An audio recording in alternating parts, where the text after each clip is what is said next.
Welcome back to our Bee Agriculture Career Conversations. My name is Katie Eisenberger with Michigan Farm Bureau, and we have three panelists that took time today to be here during our Bee Resourceful Career Conversation. So we want to look at what your interests are and what you love to do, and help show you how you can take your passions and your interests and turn them into a career. And so we have Brian, Seth, and Warren here today. We're going to kick it off, guys, and dive right in, and just share your title with us, your name, your title, the company that you work for, and give us one reason why you really enjoy the career that you have right now. And Brian, we'll start with you. So thanks. My name is Brian Mastenbrook. I'm a field operations manager with Wildlife Division of the Michigan Department of Natural Resources. And what I really like to do is leave the forest and the land in better condition than when I started and when I'm working on, continually improve it. Awesome. Well, thanks for being here today, Brian. Seth? Wow, good afternoon. Certainly an unbelievable privilege and honor to be calling in and sitting on a panel to talk about career opportunities and career exploration with students all across the state. Certainly I remember sitting in your shoes. Like I said earlier, my name is Seth Earle. I am a district conservationist with the U.S. Department of Agriculture Natural Resources Conservation Service. And the one reason I chose this career is really pretty simple, is I'm a people person. I love working with people. I love making conservation-related decisions, and to really better your property or to better pieces of property for wildlife, wetlands, forestry, agriculture, and a wide range of technical skill sets. So certainly a pleasure to be here. Looking forward to this conversation. Great. Thanks, Seth, for being here. And Warren, if you would, just give us your title, the company, maybe where you work, and one reason why you enjoy this career. Sahosky. I'm a co-owner of Sahosky Logging with my son, Carl. I really like doing what I do and have been doing, because I like being outdoors and I like working by myself. Awesome. Well, thanks guys for being here today. Want to talk about, let's look at what you really do on a day-to-day basis. Or maybe it's, I'm sure everybody has that thought. It just depends on the day of what you're doing, so they might change. But maybe from a seasonal aspect, or like your three main tasks that you need to complete in any given year or season. If you wouldn't mind start, Brian, sharing that and what those three main tasks would be in your career. So my job changes seasonally. No 2 days are the same. And I've gone through, so I've been with the DNR for 30 years. So I've had a number of different jobs with the department. And what you do is when you start, you're hands-on, you're doing stuff on the ground most of the time. And I've graduated to doing hands-on stuff part of the time, but then I also work with others, and I manage people. So big things in my job are like deer check, data collection to make decisions about how we're going to manage the deer herd, the elk herd. We do data collection, we do surveys at our check stations, we do an aerial survey for elk, we do waterfowl surveys from the air, we do a number of different surveys.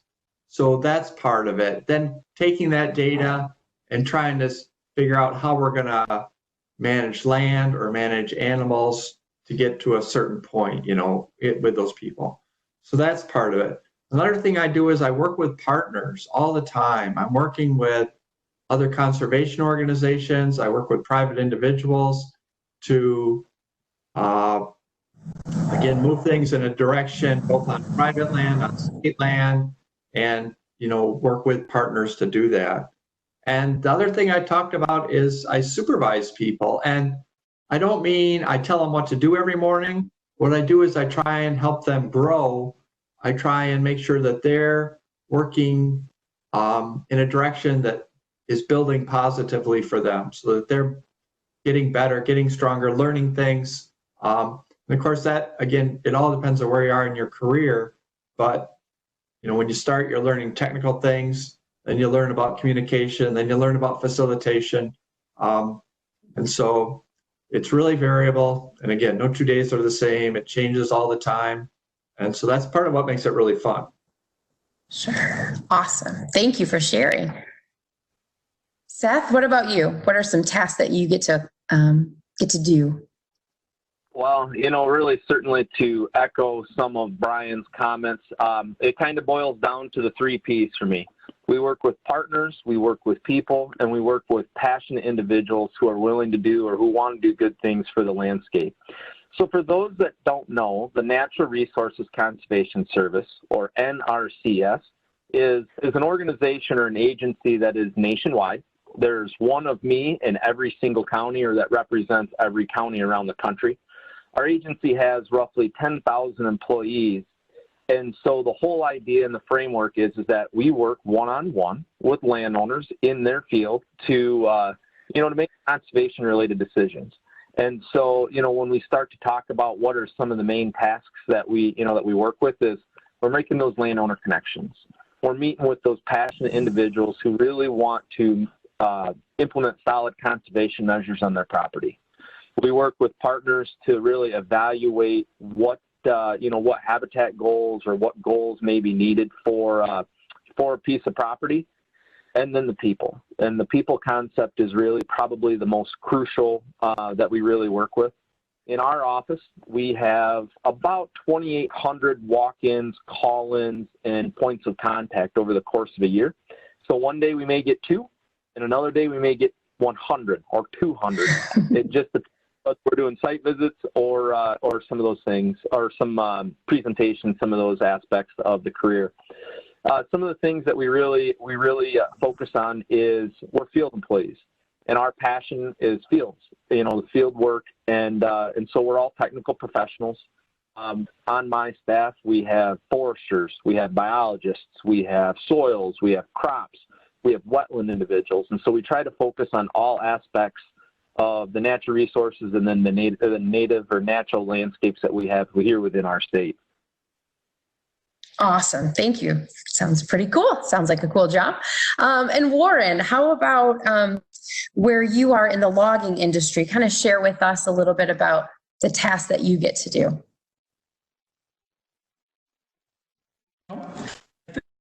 Preface that a little bit to let everybody know that I'm getting older. I'm 80, not quite 80 years old. So some of the things I do have changed a little bit. But like other guys have mentioned, every day is different, which makes it great. I look at potential timber sales. I have trees to be harvested. I lay out sales. I operate and maintain equipment, variety of things. I do a lot of reading, about 4 hours a day, mostly business-related types of things. And today, of course, webinars and stuff like that. I chase for parts. I go to meetings, and that's really one of the things senior guys get to do.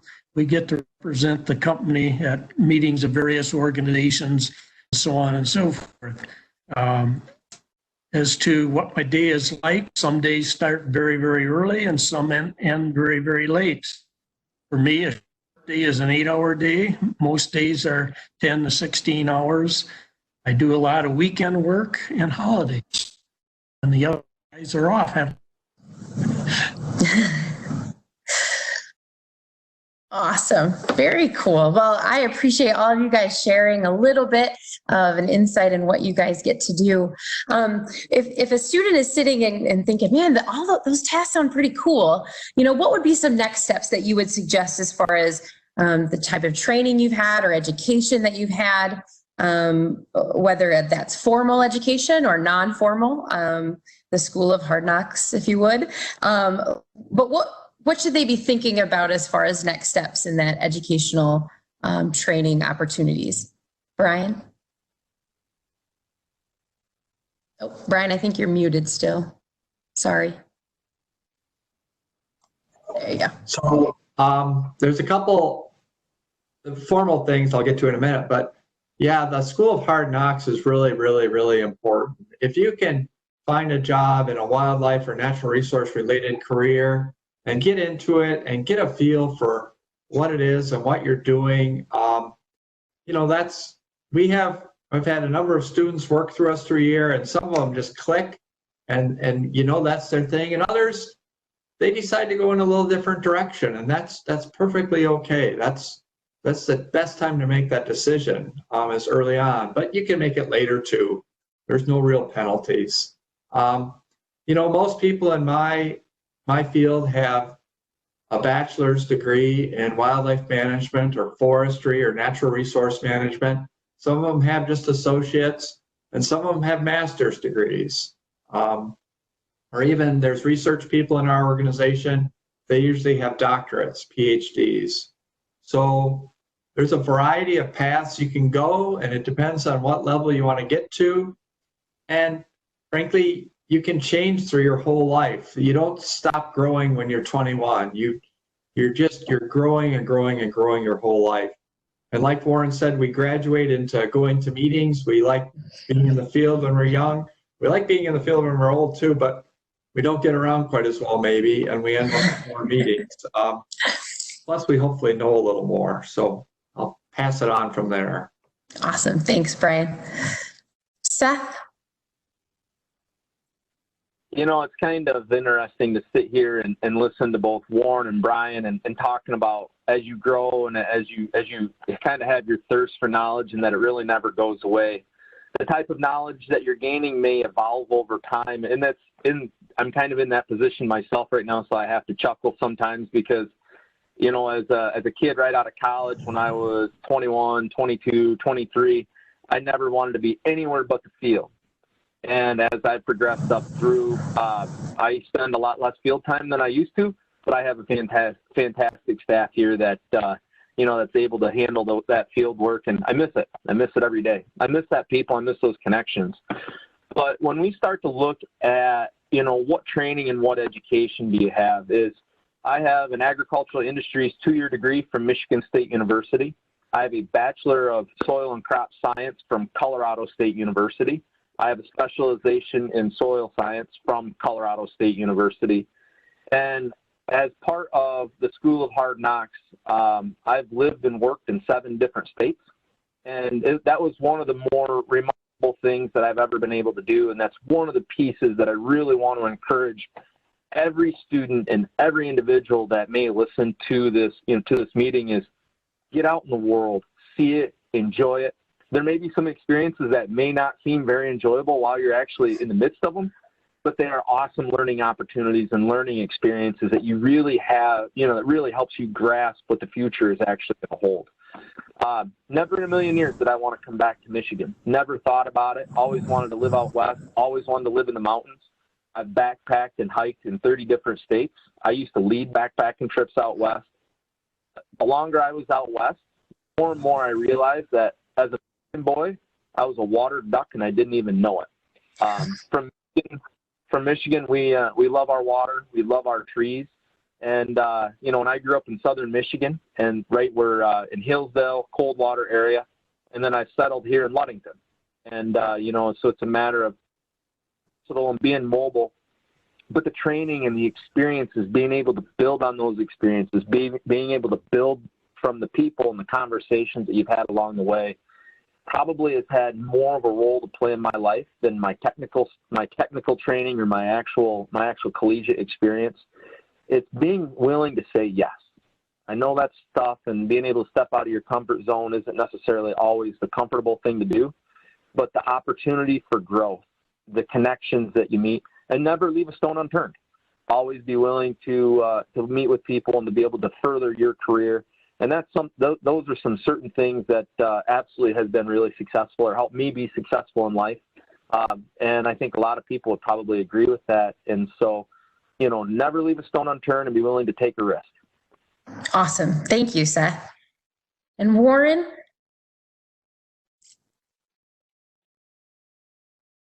I have quite a bit of education. I have a bachelor's from Michigan State and a master's from North Carolina State.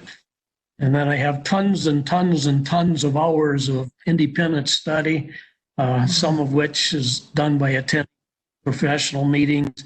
And I always like to tease my young friends that are recently or working and said, I've got a lot more hours of credits than you guys will ever dream of. So a lot of education behind it. And actually my university training really doesn't have a lot to do with the things I do every day. But what it did do, it gave me a very strong background in how you think and what you think, and really lends itself well over into the area of policy development, which is a lot with various organizations. Education's a continuing thing, and that's very true in the logging industry. In fact, as loggers, to be able to sell our wood to mills that have certain certifications, we have to go through a 16-hour core training program. And after that, we have to do 4 hours of continuing education every year. So you never stop learning, always something new. The interesting things now, I sit on a group that develops training programs for loggers for the Sustainable Forestry Initiative program here in Michigan. And lots of times I'm able to make suggestions as to some of the new courses we need to develop as I see the needs of loggers in the field. So that's kind of where I sit with regard to training and education. One thing I do want to comment on, though, with regard to training and education, you find any place that you can go to school to learn how to run a machine. I train lots of people to operate, and I strongly encourage you to look at this as an opportunity, as a career. And I guess the way to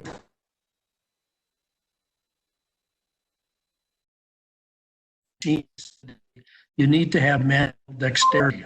In other words, you don't want guys to be typists because they just don't, but gals can do very well. In fact, this daughter did operate machines for me for about 7 or 8 years. And so good career possibilities, and we're very short of people who can operate and work in the woods today, both as machine operators as well as. Good. Thank you so much for sharing, Warren. So as students are listening and we talk about education and training, for those students that are like, yeah, I want to go, this is the next step. But for those students that are, what I want to kind of talk about is maybe they have some personal interests right now and they don't realize that this might be a career. So what would those personal interests be? What would be some school programming that they might be involved in, that those in those clubs or organizations might really consider this career track? So it could be something that they're already in, or maybe it's something that they try out. So interest, maybe it's hobbies, extracurricular activities. Brian, where would you suggest starting there? Well, so the traditional path into a wildlife management career is someone interested in hunting, fishing, trapping, being out in the woods, camping.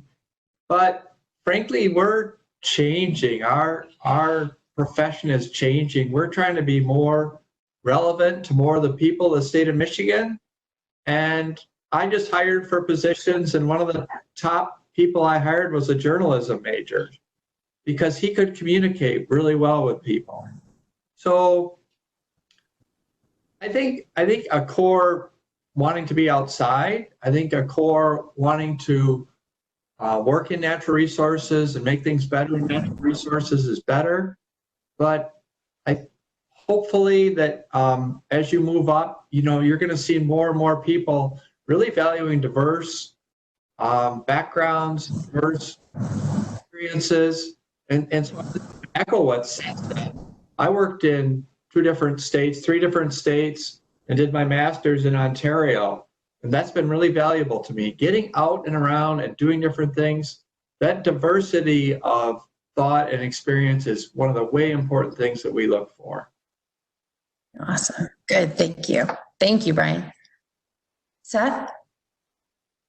Yeah, so, one thing that we really can't underestimate at the same time, too, is realizing that both high school class programming and collegiate programming really is the fundamental and they're the building blocks for future success.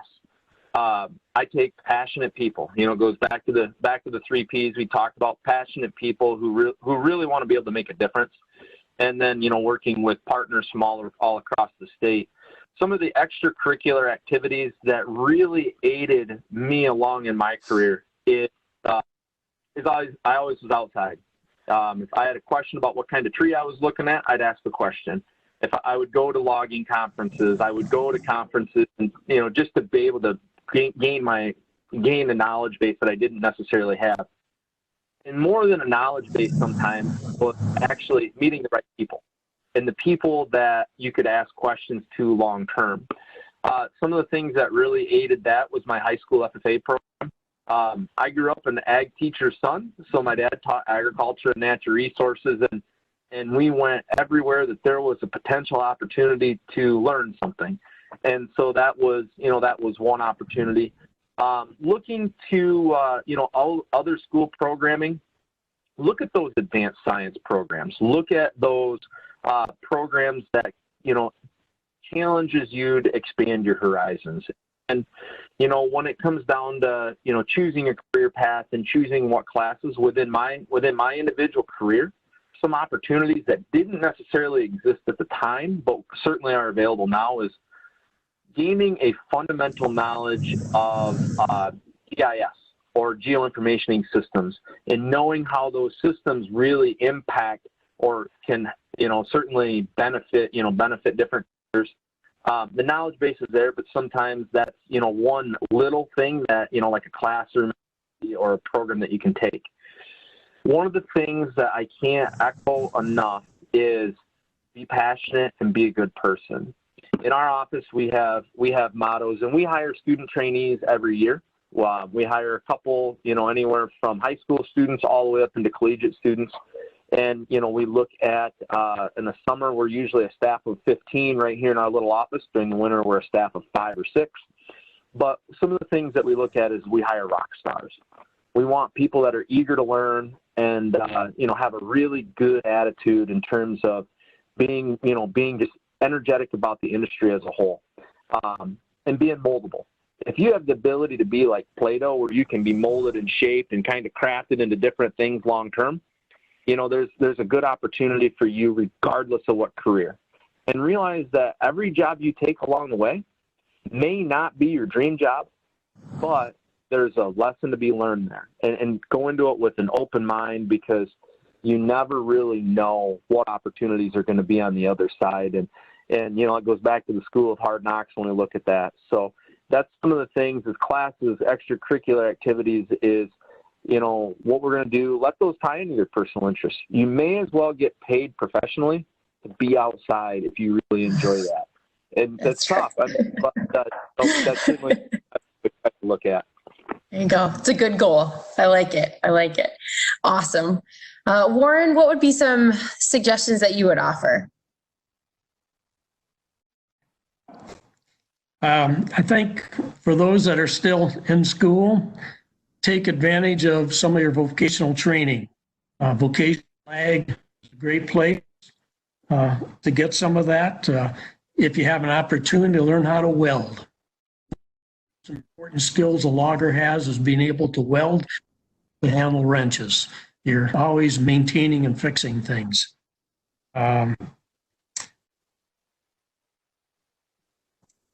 It's important in yourself as you begin to look. Would you be able to mentally lay 5 feet square, doing the same thing all day long, every day,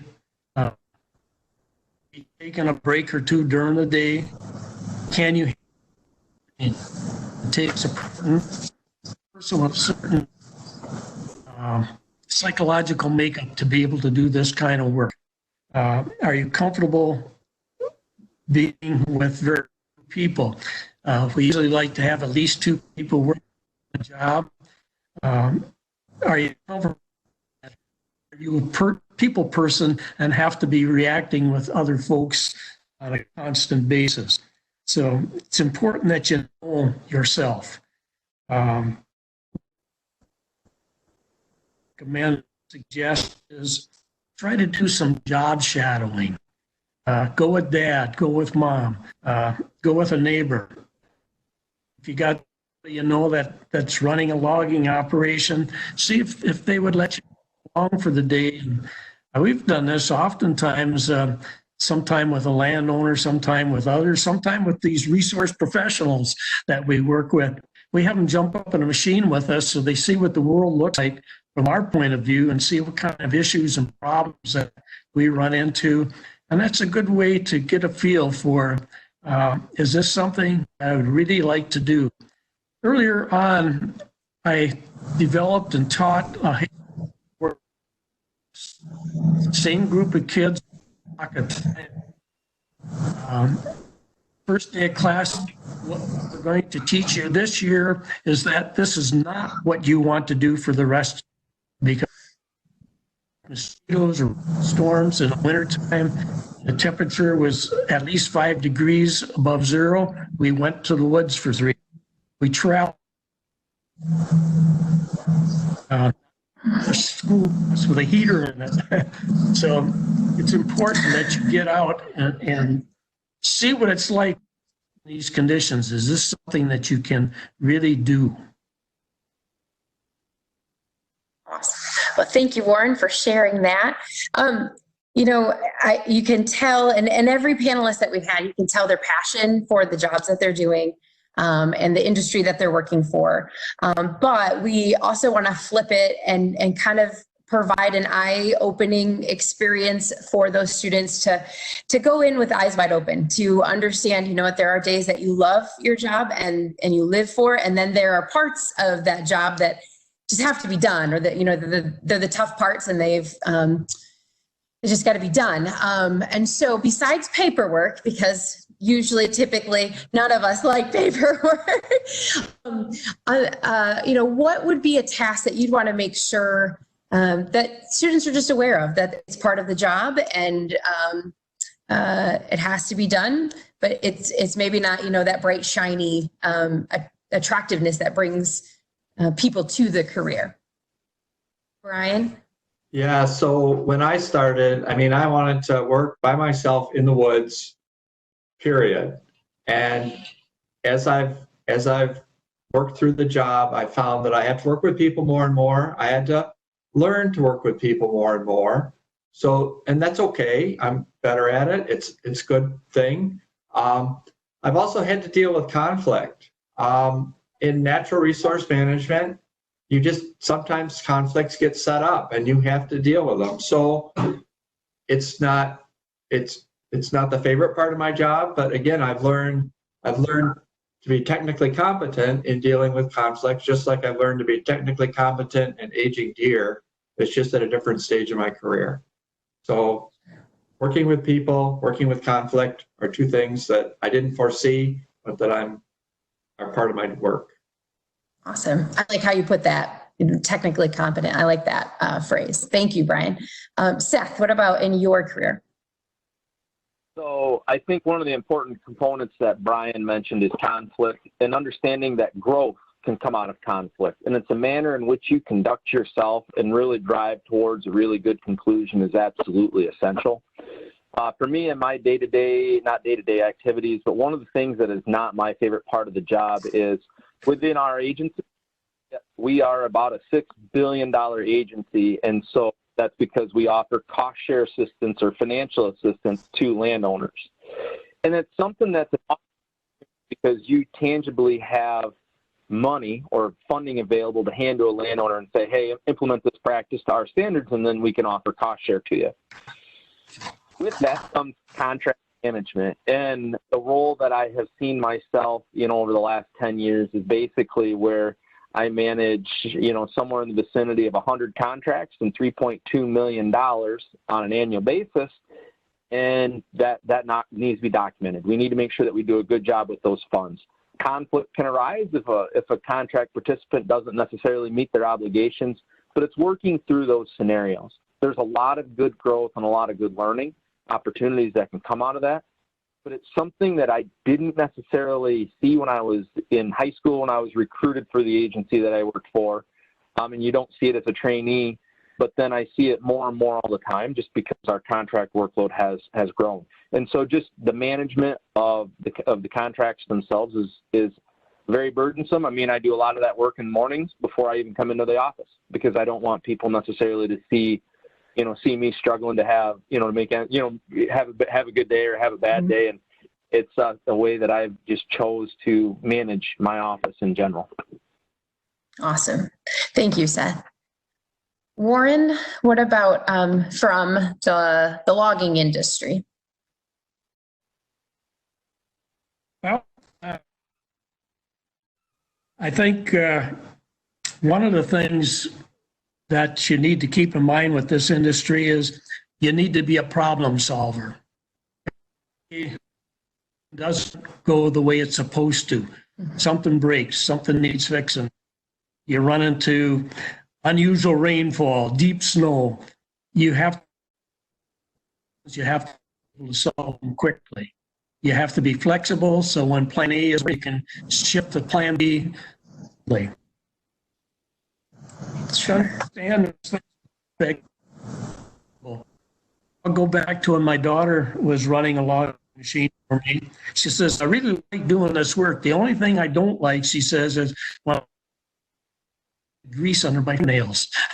So, strange things will. No, I think the downsides to being a logger is you work long days and you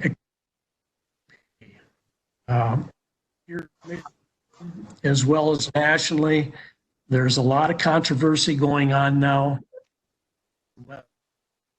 The guys in the field, actual logging, are being adequately do. And particularly that applies to the people who are employees of a company, but it also applies to companies. Now, this is a small company. There's only 7 of us working in it. Sometimes we work together as one crew. Sometimes we break into two crews. But if you were a young person and you thought you wanted to go into law, tell people it's kind of like going into farming. There's 2 ways you can do it. You can marry it or you can inherit it. For a small company, you're probably looking at a bare minimum of, if you use old equipment that you're fixing all the time. Very difficult to get into this business as a operator owner unless you've got $500,000 to $1 million+ to get started with. And I always kind of think about that. Young people just getting out of high school, maybe going on to college, and they're dreading those huge college that they'll be paying for the rest of your life. That's pretty peanuts. When a young person the same age as you goes out and goes to a local bank and says, hey, I need $750,000, I'm going into law. Can you help me out here? Young people have no to operate business to afford the investment to be in the business.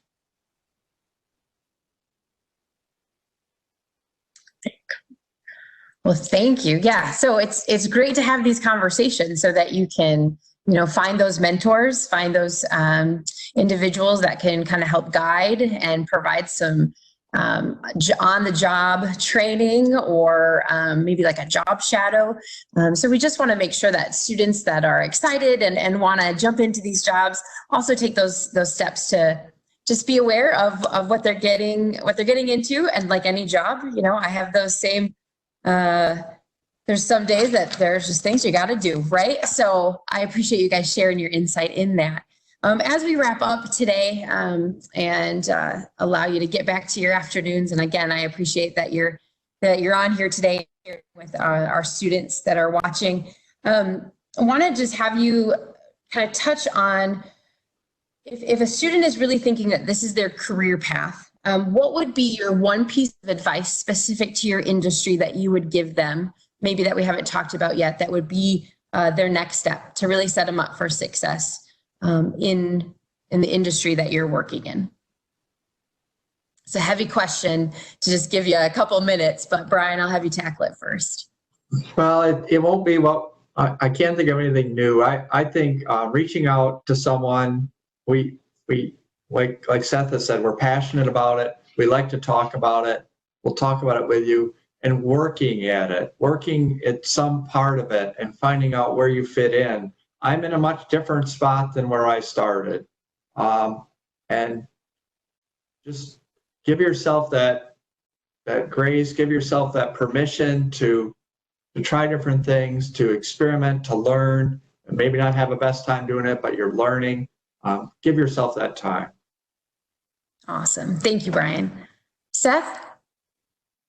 Yeah, and really to kind of wrap up this entire conversation, from my point of view is, there's a couple of points I really want to drive home is one, be willing to be a spark plug. Be willing to be that spark in any industry or any commitment that you're really interested in. Be willing to be a motivated self-starter, but then at the same time, be willing to be a team player. Spark plugs can't operate all by themselves. To run the engine, and being willing to be a team player is absolutely essential. The other thing that we have to remember, have to look at, is that there are 220, 230 agriculture and natural resource careers. And there is a 22 or 23% chance that you're going to be working in agriculture and natural resources if you stay and live within the state of Michigan. And so it goes back to when we talk about never leave a stone unturned. If you go down, start to explore a career pathway that may not do, something else may pop up that absolutely interests you. And so, always be willing to take a leap of faith. It's a huge industry. There's a ton of opportunity. It's Michigan's second biggest industry, and be passionate about it. Be passionate about new experiences, and that's always really fun. A couple of things then that are specifically related to the natural resources services. We hire student trainees every year, and that goes all across the country. On an annual basis, we hire 10 to 12 within the state of Michigan. And those are absolutely crucial as you leave your college career.